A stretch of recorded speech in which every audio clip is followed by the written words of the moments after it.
આ દેખાય છે પોદરા છે. આ ગાયનું છાણ કે ભેંસનું છાણ કે જે કોઈ હોય એના બાપનો બગીચો હોય એમ રોડ ઉપર આ પાથરેલું છે. આ હમણાં તમને કઈ જગ્યાનો રોડ છે એ હું તમને બતાવું છું. આ સેલબી હોસ્પિટલ જવાનો રોડ છે. અહીંયા ભૂગર્ભનું કામ હાલે છે. આ રીતે ગમે તે જગ્યાએ આવી ગંદકી પાથરેલી છે. ગઈકાલે મુખ્યમંત્રીએ બધાને તાકીદ કર્યા કે રોડ રસ્તાની કમ્પ્લેન હોય તો તમારે તરત જાણ કરવી. આ રીતના ઢેખાડા જે રોડના તૂટેલા છે એ ઉપાડવાની કોઈને દરકાર નથી. હવે તમને લેવલિંગ બતાવો. આ રોડની કન્ડિશન છે. મુખ્યમંત્રી કહીને જઈને તોય આ નીતના પેટના રાજકારણીને કાંઈ અસર થાય એમ નથી. આ ખાડા તમે જોઈ શકો છો. આ ખાડા પડ્યા છે. આ લેવલિંગ છે નહીં. આ સરફેસમાં આ રીતની કન્ડિશન છે. અને અહીંયા લેવલિંગની તો વાત દૂર નહીં રહી. આ જ્યાં ઓવરબ્રિજ બનેલો છે ત્યાં પીપળાના ઝાડ ઉગેલા છે. અહીંયા વળાંકની બાજુમાં જ આ ઢેખારો છે. અને જે આ પુલ છે અંડરબ્રિજ એની અંદર આ પાણી ભરાય છે. એ તમે જોઈ શકો છો. આ ધ સ્પેસ બિલ્ડિંગ દેખાય છે એની આ બાજુની આ કન્ડિશન છે. અને આ એરિયાની અંદર કોઈ દિવસ વિકાસ થયો નથી. આ પુલની કડ આ રીતની તૂટેલી છે. અને અહીંયા આ ડેપ્યુટી મેયરનો એરિયા છે. હજી વોર્ડના કોઈ કોર્પોરેટરનો એરિયા નથી. આ ડેપ્યુટી મેયરનો એરિયા છે.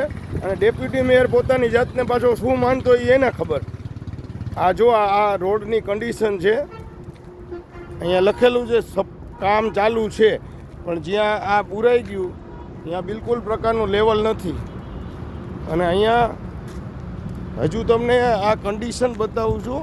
મુખ્યમંત્રી કહીને જાય ને તોય આ જાડી ચામડીના લોકોને અકસ્માત તારે કાંઈ લેવા દેવા નથી. અને તો કોન્ટ્રાક્ટ મળે ને, કોન્ટ્રાક્ટ મળ્યા પછી એને કેમ રૂપિયા મળે, એના બિલ કેમ પાસ થાય. આ માતૃ આંગણ પાસે છે, બરાબર. આ રોડની તમે કન્ડિશન જુઓ. આ પુલની આ બાજુ અહીંયા આ ઝાડવા ઉગેલા છે. આ આંગણ 2 ફ્લેટ પાસે છે. હવેની આ કન્ડિશન હું તમને આગળની બતાવું છું. આ લોકો સરફેસિંગ કરતા નથી. આ કુંડીનું કામ પણ કેવું કર્યું છે એ તમે એનું પ્લાસ્ટર ફિનિશિંગ જોવો એટલે તમને ખબર પડે કે બિલકુલ રફ, એકદમ રફ. અને આ કોન્ટ્રાક્ટરોને રૂપિયા ખાવા સિવાય કાંઈ કામ નથી. મનસુખ વસાવા સાંસદ છે એ કાયમ એમ કહે છે આ કટ પણ જો ધાર બાંધેલી નથી. જે લોકો જાણકાર નહીં હોય ને એને અકલ આવી જાય, બરાબર. હવે હું તમને હજી આગળની કન્ડિશન બતાવું. આ પુલની આ સાઈડ ઝાડવા છે. અને કામની ક્વોલિટીની ગુણવત્તા જે છે એ હલકા પ્રકારની કામની ક્વોલિટી છે. ગુણવત્તાનું કોઈ ધોરણ જળવાતું નથી. કોર્પોરેશન મુખ્યમંત્રી કે ગમે એ કહે, અહીંયા કોઈને કાંઈ ફરક પડતો નથી. અહીંયા જ્યારે 4 વ્હીલ નીકળે તો જ્યારે રોડમાં કામ કરવાનું ચાલુ કરે એ સમયે મુખ્યમંત્રી કહે કે અહીંયા ડેપ્યુટી મેયરનો એરિયા હોય, કોઈને કાંઈ ઘંટભાએ ફેર પડતો નથી. પહેલાં આ સફાઈ કરાવવું જોઈએ અને પછી એનું એક્ટિવેશન કામ ચાલુ કરવું જોઈએ. અત્યારે કામ ચાલુ છે, આગળ ક્યાંય ફિનિશિંગ છે જ નહીં. તમને હું આગળથી બતાવતો આવું છું. ખાલી આ પટ્ટા મારી અને અહીંયા પણ આ જ કન્ડિશન છે. હજુ જો આ પુલની શરૂઆત છે. હું તમને આખી કન્ડિશન બતાવું છું કે આ કઈ રીતની કન્ડિશન મેનેજ થાય છે, બરાબર. જો અહીંયા પણ આ રીતે ઝાડવા એટલે આને જ અધમારીના ઝાડવા કેવા, રાજકારણની ભળવાઈ કેવી કે રૂપિયા ખાવાનો અડ્ડો છે. આ લોકો સરકારની અંદર રૂપિયા કેમ બનાવવા એની પાસે ટેકનિક છે. લોકોને કોન્ટ્રાક્ટ મળી જાય છે. કોન્ટ્રાક્ટરો એના પેટા કોન્ટ્રાક્ટરોને પાછો કોન્ટ્રાક્ટ આપી દે છે. આપણા દેશની અંદર 15,000 કરોડ રૂપિયાના પુલ બને છે, 15,000 કરોડ રૂપિયાના. પણ લેવલિંગ અને ફિનિશિંગના નામે આગળનું મેં તમને લેવલિંગ બતાવ્યું. હવે તમે આગળનું લેવલિંગ જોતા જાજો. હજી તમને આગળ બતાવું છું. મુખ્યમંત્રી બોલે કે એને કાંઈ ફરક પડવાનો નથી. બરાબર, આ રીતની કન્ડિશન જે છે એ કન્ટિન્યુ છે. આ હું તમને રોડ અને પુલનું કામ બતાવું છું. આ એક તો પુલ બનાવ્યો, પુલની અંદર ઝાડવા ઉગેલા છે અને કોઈ પણ જાતનું એક્યુરેસી કામ નથી. તુષાર સુમેરા મ્યુનિસિપલ કમિશનર આવે કે ડેપ્યુટી મેયર આવે, આ જનતા સહન કરવા ટેવાયેલી છે. જાડી ચામડીની પબ્લિક છે અને નેતાઓ એનાથી પણ અજગર જેવી મોટી ચામડીના નેતાઓ છે. કોઈ અહીંયા ખરાઈ કરવા માટે એક રાઉન્ડ જો લીધો હોય, મત લેવા માટે ઘરે ઘરે જશે, રાઉન્ડ લેશે. અને તાજેતરમાં તમને આ કન્ડિશન બતાવું છું કે કોન્ટ્રાક્ટરના માણસો કઈ રીતે આ કામ કરી રહ્યા છે એ તમને દેખાડું છું. અત્યારે આખો રોડ આનું અહીંયા પતી ગયું તો અહીંયા લેવલિંગ કરવાનું હોય તો બીજા 4 વ્હીલ નીકળતા હોય. એકદમ જગ્યા ઓછી છે તો એ જગ્યા પૂરેપૂરી જગ્યાનો ઉપયોગ પબ્લિકને થવો જોઈએ. કામ પત્યા પછી અહીંયા લેવલિંગ થવું જોઈએ ને લેવલિંગ થયા પછી જ આગળનું કામ ચાલુ થવું જોઈએ. પણ કન્ડિશન એવી છે કે લેવલિંગ છે એ કાંઈ કરતા નથી. લેવલિંગ કર્યા વગર આવું ને આવું રફ એન્ડ ટફ આવા ખાડા પ્લોટમાં પણ દિવાલની આ સાઈડ તમને દેખાય છે. હવે જો આ ફિનિશિંગ ધારે તો આ ખાલી એને પાણી છાંટવાનું અને લેવલ કરવાનું, આટલું જ કામ કરવાનું. અને આ જેનો પ્લોટ હોય, કોઈ અજયભાઈ બોરીચાનો ને ફલાણું ટ્રાન્સપોર્ટને, તો આ પ્લોટ ધારકોને નોટિસ આપવી જોઈએ. બોરીચા હોય કે ગમે એ હોય, એનાથી હું આ ગંદકી તમે જોઈ શકો કેટલી છે. અને આવા વિડીયો કાયમ આપણે બિગ મોદી ટીવીમાં મૂકતા રહી છીએ. અને આવી ભંગારના પેટની લાલ માટી વાપરે છે, જ્યાં કાળી માટી વાપરવી જોઈએ. આ ચોરના પેટના છે બધાય. અને આ રીતનો જ ધંધો હાલે છે સરકારમાં. અને કેમ બિલ ઉધારવા. અને જો આ પણ ગંદકી કામ થયા પછી ગંદકી થવી ન જોઈએ, એની બદલે આ ગંદકીનું અતિશય પ્રમાણ અહીંયા છે. આ જીબીવાળા પણ બોર્ડ અહીંયા મારી દેશે ગમે તે લોકો, એમાં એને કાંઈ વાંધો નથી. કારણ કે એ તો મિલકત કહેવાય બાપુજીની, જીબીનો થાંભલો એટલે. અને અહીંયા પણ આ રીતની કન્ડિશન છે, તમે જોઈ શકો છો.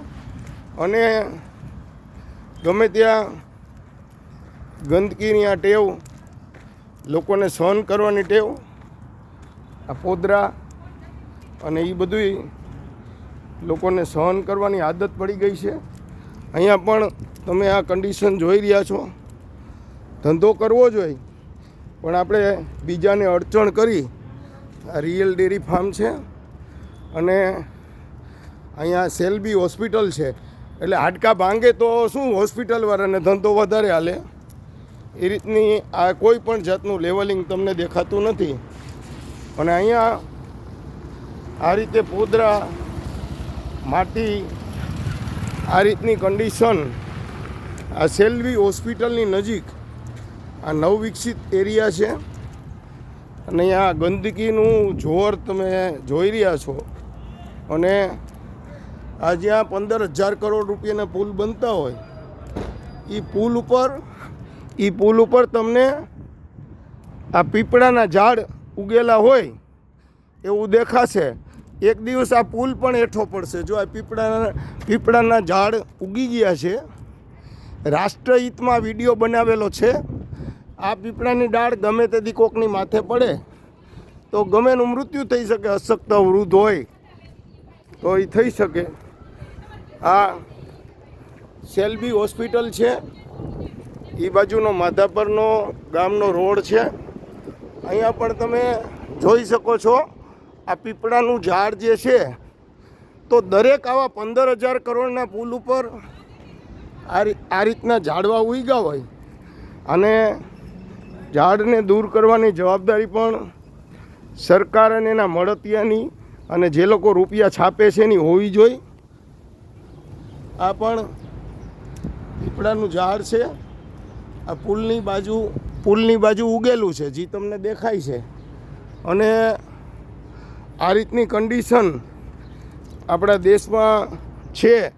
અને 15,000 કરોડ તો મેં ઓછા કીધા. છાસવારે 3,000 કરોડના 3600 કરોડના ઉદ્ઘાટનો થાય છે. તો મોદી સાહેબ ખરાબ કામ કરે છે એવું નથી કહેતા, પણ આ નીચે જે આ ભક્તો છે ને એ કોઈને કશું કહેતા નથી. અને આ રીતની કન્ડિશન છે. તો આ પદયાત્રીઓ આવે છે, પદયાત્રીઓને પણ મુશ્કેલી પડે છે. તમે જોઈ શકો આવા ભંગાર રોડ બનાવવાથી ફાયદો શું છે? કામ કરવું જોઈએ તો ચોખ્ખાઈથી કામ કરવું જોઈએ. અને કામ કર્યા પછી પાછું અહીંયા કેટલા લાંબા સમયથી આ પથ્થરના ઢગલા અહીંયા પડ્યા છે.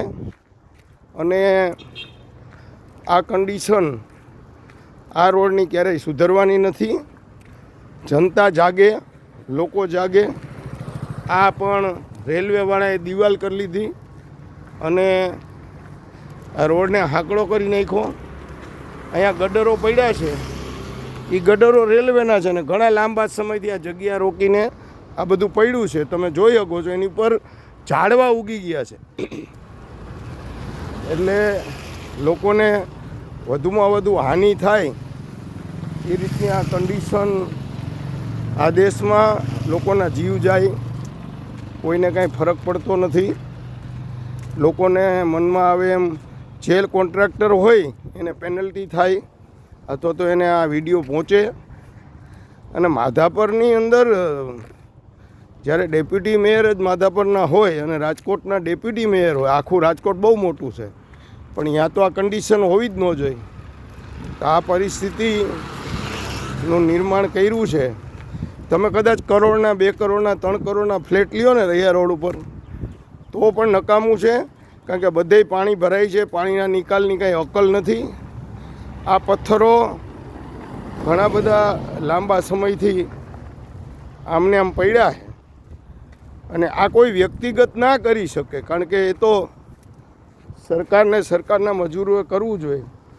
અહીંયા પણ સેમ પ્રકારની ગંદકી છે. આ ડ્રીમ વિલે ફ્લેટ 3 BHK છે. અહીંયા પણ આ ગંદકીના ઢગ ખડકેલા છે. તો આ રોડ રસ્તાની જવાબદારી તો ફ્લેટ ધારકોની ન હોય. રોડ ટેક્સ લે છે, RMC ટેક્સ લે છે અને ઓનલાઈન લે છે. અને પછી શું કરવાનું? કરોડો અબજો રૂપિયાનો ટેક્સ ખાલી રોશની કરવામાં અને મોટા સાહેબ આવે છે ત્યારે વાપરવામાં આવે છે. એ વાપરો એનો વાંધો નથી, પણ પબ્લિકને, જનતા જનાર્દન છે, જનતા પ્રભુ છે, એને દુઃખી કરવાનો કોઈને રાઈટ નથી. તો આ ડ્રીમ વિલેથી તમને આ આખો રસ્તો સેલ્બી હોસ્પિટલવાળો પુલવાળો બતાવ્યો.